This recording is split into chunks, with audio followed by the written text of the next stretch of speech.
கோயம்புத்தூர் காலேஜில் நடந்த ஒரு சம்பவம் இன்னைக்கு வந்து தமிழ்நாட்டையே உலுக்கி இருக்கு அப்படின்னு சொல்லலாம். ஒரு மாணவனுடைய இந்த பலி, அவனை கொலை செய்யப்பட்ட விதம் எல்லாமே தமிழ்நாட்டில் படிக்கக்கூடிய மொத்த கல்லூரி மாணவர்கள் மத்தியிலையுமே ஒரு பெரிய அதிர்ச்சியை ஏற்படுத்தியிருக்கு. அதே மாதிரி அந்த கல்லூரி மாணவர்கள் மத்தியில மட்டும் இல்லாம, பெற்றோர்கள் மத்தியில ஒரு பெரிய கேள்விக்குரியவே இந்த சம்பவம் எழுப்பிடுச்சுன்னு சொல்லலாம். கோயம்புத்தூர் காலேஜ்ல என்ன நடந்தது? அதுக்கு பின்னாடி யாரெல்லாம் இருக்கிறாங்க? அப்படின்ற விஷயத்த நம்ம பார்ப்போம். அமுதன் அப்படின்ற பையன் தான் இப்போ வந்து காலேஜ்ல படிச்சுட்டு இருந்த பையன் இறந்து போயிருக்கான். அந்த பையனோட ஊர் வந்து கள்ளக்குறிச்சி. அவன் வந்து கோயம்புத்தூர்ல இந்துஸ்தான் காலேஜ்ல 3 இயர் படிச்சுட்டு இருக்கிறான். அப்ப அது வந்து ஒரு அஃபிலியேட்டட் காலேஜ். அங்க ஒரு ஃபேமஸான ஒரு கல்லூரி.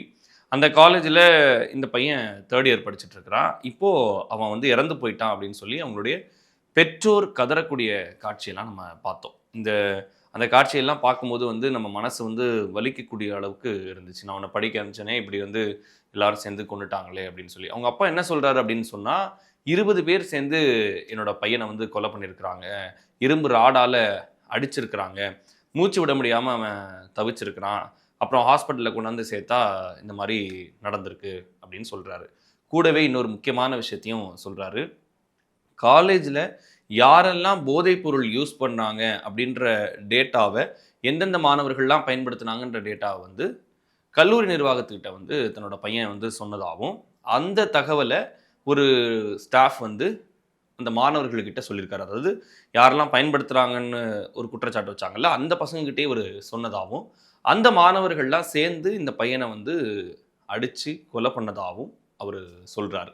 இதுக்கு பின்னாடி சில விஷயங்கள்லாம் இருக்கு. என்ன நடந்துச்சு அப்டின்னா, 10ஆம் தேதி தான் இந்த சம்பவம் நடக்குது. 10ஆம் தேதி அன்னைக்கு காலையில அமுதன் அப்டின்ற பையன் வந்து அன்னைக்கு ஈவினிங் தான் இந்த டெத் வருது நமக்கு. இளவரசன்ற பையன் வந்து அங்க வீடு எடுத்து தங்கியிருக்கிறான். அப்போ அந்த வீட்டுக்குள்ள வந்து சில மர்ம நபர்கள் முகமூடி அணிஞ்சிருக்கிறாங்க. அவங்க வந்து கத்திய காமிச்சு மிரட்டி, அந்த இளவரசன் அந்த ரூம்ல இருக்க பசங்களுடைய மொபைல் ஃபோன்ஸ் எல்லாத்தையும் திருடிட்டு போயிருக்காங்க. வாங்கிட்டு போயிருக்காங்க. அப்போ அந்த பசங்க வந்து காவல் நிலையத்தில போயிட்டு கம்ப்ளைண்ட் பண்றாங்க. இந்த மாரி வந்து யாரோ வந்து எங்களுடைய செல்ஃபோன்கள்லாம் வீடு புகுந்து திருடிட்டு போயிட்டாங்க. கத்திய காமிச்சு மிரட்டினாங்க. எங்களுக்கு ரொம்ப பயமா இருந்துச்சு. அதனால நாங்க வந்து அந்த ஃபோன்லாம் வந்து குடுத்துட்டோம் அப்படின்னு சொல்லி கம்ப்ளைண்ட் அங்க ரெஜிஸ்டர் ஆகுது.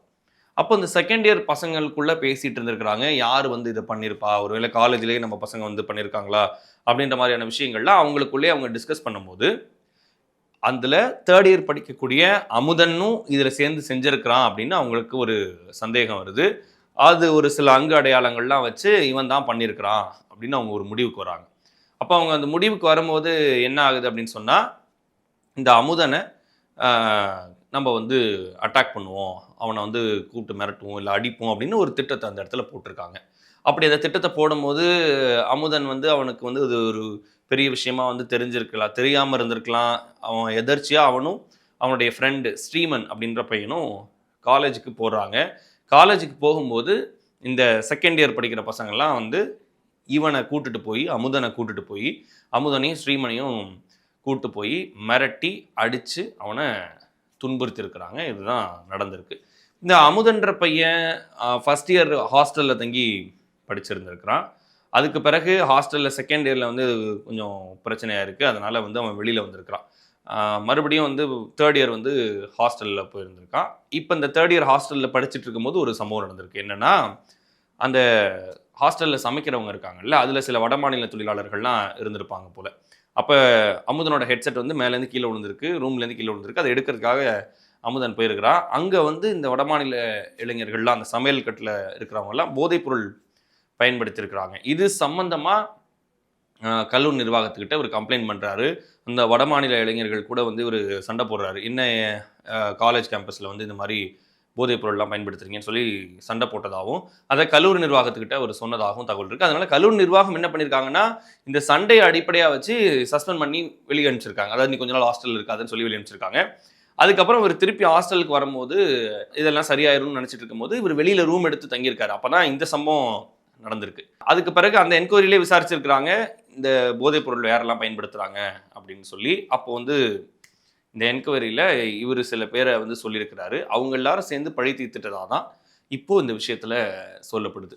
இந்த மாணவர்கள் மத்தியில பரவக்கூடிய இந்த விஷயம், அதாவது இந்த போதை கலாச்சாரம் இருக்கு அப்படின்னு சொல்லி பெற்றோர்கள் ஏற்கனவே வந்து மிகுந்த அச்சத்துல இருக்கிறாங்க. ரொம்ப எளிமையாக இந்த 20 பேரும் சேர்ந்து அந்த அமுதனை கூட்டிட்டு போய் அடித்து அவனை ராடால் அடித்து அவனை வந்து டார்ச்சர் பண்ணி அந்த பையனை அனுப்பிச்சிருக்கிறாங்க. அதுக்கப்புறம் மூச்சு திணறல் ஏற்பட்டிருக்கு ரூமில் இருந்தவனுக்கு. அவனை கூப்பிட்டு போய் ஹாஸ்பிட்டலில் சேர்த்துருக்குறாங்க. இப்போ இதில் என்ன கம்ப்ளைண்ட் ஆகுது அப்படின்னு சொன்னால், கல்லூரி வளாகத்துக்குள்ள போதைப்பொருள் பயன்படுத்தின மாணவர்கள் பற்றின தகவலை கல்லூரி நிர்வாகத்துக்கு சொன்ன காரணத்தால் அது இந்த கம்ப்ளைண்ட் பண்ண பசங்களை பற்றின தகவல்கள் வந்து கசிஞ்சதுனாலையும் அவங்க வந்து இந்த பையனை பழி வாங்கிட்டதாகவும் தான் இப்போ கிடைச்சிருக்கக்கூடிய செய்தி. இதுக்கு முன்னாடி இதுக்கு நடுவில் வர விஷயம் என்னன்னா, அந்த செல்ஃபோன் அந்த பையன் மிரட்டி எடுத்துகிட்டு வந்தான்ல, அப்போ அந்த செல்ஃபோன் விவகாரத்தால் தான் இப்போ அந்த பையனை வந்து அடிச்சிருக்கிறாங்க, கோஷ்டி பூசல் நடந்துச்சு அப்படின்ற ஒரு தகவலும் சொல்லப்படுது. இது தொடர்பான விசாரணைகள் இப்போ நடக்க ஆரம்பிச்சிருக்கு. அதாவது பெற்றோர் தரப்புல, அமுதனுடைய பெற்றோர் தரப்புல சொல்லக்கூடிய விஷயம் என்ன அப்படின்னு சொன்னா, போதைப் பொருள் பயன்படுத்தின தகவலை வந்து பையன் சொன்னதுனாலையும் தான் பையனுக்கு எந்த விதமான கெட்ட பழக்கமும் இல்லை, ஆனால் வந்து இது கம்ப்ளைண்ட் பண்ணதுனாலேயே வந்து இவனை அரெஸ்ட் பண்ணி இவனை அடிச்சிருக்கிறாங்க அப்படின்ற ஒரு தகவலை சொல்லியிருக்கிறாங்க. அதே மாதிரி இந்த பக்கம் பார்க்கும்போது இல்லை அவன் மொபைலை வந்து திருடிட்டான், கத்தியை காமிச்சு மிரட்டி பண்ணது வந்து அமுதன் தான், அதனால தான் கூட்டு போய் அடிச்சிருக்காங்க பசங்கன்னு சொல்லி இது கோஷ்டி பூசல் அப்படின்ற ஒரு தகவலும் இருக்குது. இது கோஷ்டி பூசலா இல்லை போதை கலாச்சாரம் சம்மந்தப்பட்ட ஒரு விஷயமா அப்படின்ற தொடர்பான விசாரணை நடந்துகிட்டு இருக்கு. இது சம்மந்தமாக இன்றைக்கி வந்து சட்டப்பேரவையிலையும் எதிர்க்கட்சித் தலைவர் உதயநிதி ஸ்டாலின் வந்து அது சம்மந்தமாக பேச வந்தார். கவன ஈர்ப்பு தீர்மானம் கொண்டு வந்தப்போ சபாநாயகர் என்ன சொல்லிட்டார் அப்படின்னா, திங்கட்கிழமை இந்த பிரச்சனையை வந்து நம்ம பார்த்துப்போம், இப்போ அது தகவலை பற்றி மட்டும் பதிவு பண்ணிடுங்க. அப்போ ராஜ்மோகன் அமைச்சர், பள்ளிக்கல்வித்துறை அமைச்சர் ராஜ்மோகன் எந்திரிச்சு அதுக்கு பதில் சொல்ல போகும்போது அது கோஷ்டி பூசல்னு ஆரம்பிக்கிறாரு. உடனே அது ஒரு பெரிய ஆக்ரோஷமான இடமா சட்டசபை மாறினதை பார்க்க முடிஞ்சுது. இந்த மாணவர்கள் மத்தியில் பரவக்கூடிய இந்த போதை கலாச்சாரம் அதை வந்து கட்டுப்படுத்த வேண்டிய தேவை காவல்துறையினருக்கு இருக்குது. ரொம்ப எளிமையாக காலேஜில் வந்து கிடைக்குதா அப்படின்னு விசாரிக்க வேண்டிய தேவை இருக்குது. அதை கட்டுப்பாட்டுக்குள்ளே கொண்டு வர வேண்டிய கட்டாயம் இப்போ இருக்குது. நேற்று இந்த சம்பவம் நமக்கு வெளியில் வரும்போது முதலமைச்சர் போதையில்லா தமிழ்நாடு விழிப்புணர்வு ஏற்படுத்துவதற்காகவும் போதைப் பொருள் தடுப்பு நடவடிக்கைகளில் சிறப்பாக செயல்பட்ட காவலர்களுக்கு பதக்கம் வழங்கக்கூடிய ஒரு நிகழ்ச்சியும் சென்னையில் நடக்குது. அதில் ஒரு உறுதிமொழி எடுக்கிறாங்க. ஆனால் நடக்கிறது என்னமோ வேற ஒரு விஷயம் நடக்குது. அப்போது வெறும் உறுதிமொழி, வெறும் பேப்பரில் இருக்கிற ஆக்ஷன் மட்டும்தானா?